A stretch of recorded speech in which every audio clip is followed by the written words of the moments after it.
안녕하세요, 워레인입니다. 혹시 이 방송 시청하고 계신 분들 중에서 옛날에 집에서 오락기로 슈퍼마리오 게임이나 소닉 게임 해보신 분 계신가요? 지난주 저는 현재 미국 시장에서 가장 뜨거운 회사죠. 미국 텍사스주 달라스에 위치한 게임스타 본사에 다녀왔습니다. 코로나로 인해 본사 대부분의 직원들은 출근하지 않고 자택근무를 하고 있는데요. 지난 금요일 퇴사한 게임스타 본사 직원과의 인터뷰를 준비 중에 있습니다. 만약 인터뷰가 성사된다면 미니 인터뷰로 진행될 예정인데요. 혹시 평소 게임스타 회사에 대해 질문 있으신 분 계시면 밑에 댓글 남겨주시면 검토 후 3개 선정하여 인터뷰 선사 시 질문하도록 하겠습니다. 2월 1일 이번 주 소개시켜드릴 첫 스펙주는 홍콩에 위치한 블랭체 컴퍼니가 상장한 티커 BTWN입니다. 저희 방송을 시청하고 계신 몇몇 분들께서 BTWN에 대해 궁금해하셨는데요. 지금부터 BTWN에 대해 자세히 알아보겠습니다. 우선 BTWN은 지난 금요일 13불 72센트에 마감되었는데요. 몇 주 전까지 BTWN은 인구가 2억 6,700만 명이 넘고 또 세계에서 네 번째로 인구가 많은 인도네시아의 아마존이라고 불리는 토코피디아와의 인수합병 관련 소문이 돌았는데요. 토코피디아가 어떤 회사인지 잠시 알아보기 전에 대륙과 나라 통틀어서 어떤 회사가 선두를 달리고 있는지 또 주가에 대해 잠시 알아보겠습니다.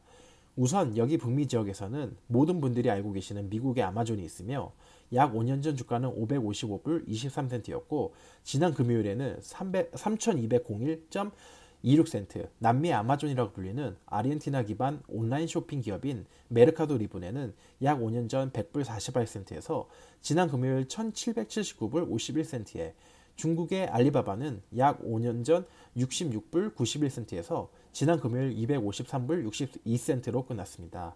그리고 쇼피라는 동남아의 아마존인 C 리미티드는 2017년 10월 20일에 16불 25센트에 상장되어 지난 금요일에 215불 78센트에 마감되었는데요. 위 각 대륙 및 나라들의 온라인 쇼핑몰의 4, 5년 주가와 현재 주가를 비교해보면 최소 약 3.8배에서 최대 17배가 올랐는데요. 온라인 쇼핑 사업이 코로나 이후 성장세가 무섭게 올라갔고 앞으로도 계속 이어질 것 같습니다. 이제 현재 BTWN과 현재 말이 오가고 있는 토코피디아에 대해 잠시 알아보도록 하겠습니다. 인도네시아 최대 온라인 쇼핑 기업인 토코피디아는 여러분들도 너무나도 잘 아시고 자랑스러운 대한민국의 가수이자 현재 세계적으로 유명한 BTS 방탄소년단을 홍보대사로 발탁하였으며 방탄소년단의 세계적인 인지도와 함께 특히 온라인으로 주문하는 연령대가 많은 그 젊은 아시아 팬들을 적극적으로 공략하여 인도네시아를 포함한 현재보다 많은 아시아 국가들을 상대로 아시아 시장을 넓히려고 하는 속셈인 것으로 보여지는데요. 미국 경제주간지인 블룸버그에서는 현재 기업 가치는 1조 원가량 된다고 발표하였으며 인도네시아를 비롯하여 동남아 지역에 매달 평균 500만 명 이상 그 사람들이 토코피디아에서 온라인 쇼핑을 이용하고 있으며 점점 타 아시아 국가들을 상대로 시장을 개척할 계획을 가지고 있는 거대한 기업이며 앞으로도 성장 가능성이 높은 기업입니다. 그러면 현재까지 BTWN과 토코피디아의 합병 관련하여 어디까지 왔을까요? 지난주 저는 토코피디아와 현재 합병설을 들고 있는 홍콩의 페이퍼 컴퍼니인 BTWN의 대표인 데니엘 엉과의 전화 인터뷰를 요청하였지만 아직까지 응하지 않고 있는데요. 제가 조사한 바로는 현재까지 계속 합병 관련하여 이야기를 나누고 있지만 토코피디아는 현재 인도네시아에서 차량 공유 서비스를 제공하고 있는 고잭이라는 회사와 합병 협상을 하고 있으며 현재까지 긍정적으로 양사가 이야기가 오가고 있다고 합니다. 만약 베트남, 필리핀, 태국, 싱가포르 등에서 인지도가 높은 고잭과 손을 잡고 스펙으로가 미국 증시가 아닌 IPO 기업 공개를 거쳐 미국 증시에 진출하려는 소문도 있기에 BTWN과 토코피디아의 합병 관련하여서는 좀 더 지켜봐야 할 것 같습니다. 이번 주 두 번째로 소개시켜드릴 스펙주는 티커 PSAC입니다. 이 스펙주는 중국 전기자동차 기업인 패러데이 퓨처와 올 2분기에 인수합병이 거의 확실시되고 있습니다. 여기서 주목해야 할 점은 사실 패러데이 퓨처 회사가 2018년부터 차량을 양산할 계획이었지만 지난해 7월 창업자 중 한 명인 자웨팅 대표가 미국에서 개인 파산 신청을 하고 모든 지분을 매각하였으며 또 중국의 3대 자동차 회사인 지리자동차가 3,400억 원을 투자하여 기세 회상하였으며 중국 정부기관으로부터 약 3,400억 원을 투자받기로 하였으며 이번 스펙주인 PSAC와의 합병으로 최대 1조 원의 공모 순이익금을 조달받기 하였으며 회사 경영과 차 생산에 속도를 낼 것으로 예상됩니다. 변경할 티커는 아직 미정이지만 올 2분기 안에 최종 합병하여 바뀐 티커로 미국 증시에 상장될 예정인데요.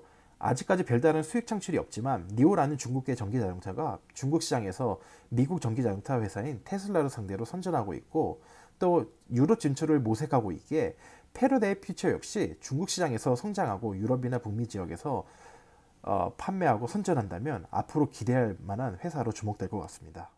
이번 주 세 번째로 소개시켜드릴 종목은 티커 SVFA입니다. 지난 1월 27일에 13불에 상장되어 지난 금요일 12불 40센트에 마감하였는데요. SVFA는 제1규포이자 일본 소포트뱅크 회장인 손정희 회장이 만든 스펙주라 그런지 믿음은 가지만 13불에 상장되어 아직 별다른 활약은 없이 11불대에 머물고 있습니다. IPO가 아닌 스펙으로 상장시킨 이유로는 기업 공개 등 준비하는 데 1년 이상의 시간이 소요될 수 있으며 투자에 있어서 정확하면서도 꼼꼼하고 투자의 황제로 꼽히는 손정희 회장의 인수합병 관련하여 이미 접촉하고 있는 후보 회사들이 있을 수 있으며 SVFA가 스펙 신청 서류에 통신, 인공지능, 소프트웨어 등의 기업을 찾고 있다고 밝혔기에 깜짝 놀랄만한 회사가 나올지 귀추가 주목됩니다.